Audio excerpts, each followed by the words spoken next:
Hi, welcome to the first video of a new series called Tip Tuesday that's going to help you make the most out of secrets. My name is Paulo, let's get to it.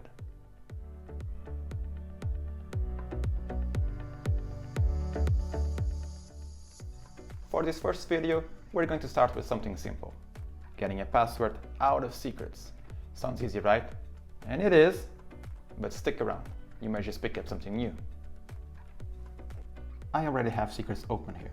I can of course hover over the password field, click the copy button, and then paste it anywhere I want. If I just want to see the password, I can click the arrow button and choose Review. By the way, you can open the same menu on your iPhone or iPad by long pressing on the password field. But there's an even faster way of seeing your password. Just press the Option key. While the Option key is pressed, secrets will reveal any concealed data in the UI, be it passwords, security codes and pins, or concealed notes. And if you have an iPad with a keyboard attached, the Option key works in the same way.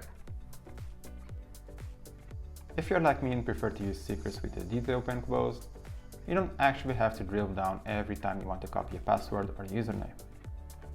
You can just use the context menu, or the keyboard shortcut, Command-C in this case. If you want to copy the username instead, just press the Option key again. Note how the menu item changes to copy username. And you can go a step further. If you press the Shift key, you'll now get the one-time password. Of course, these keyboard shortcuts work for every other item type, not just logins. For example, with a credit card, Command-C copies the card number, Option Command-C copies the security code, and Shift Command-C copies the card holder. That's it for this tip. Thanks for watching. See you next time.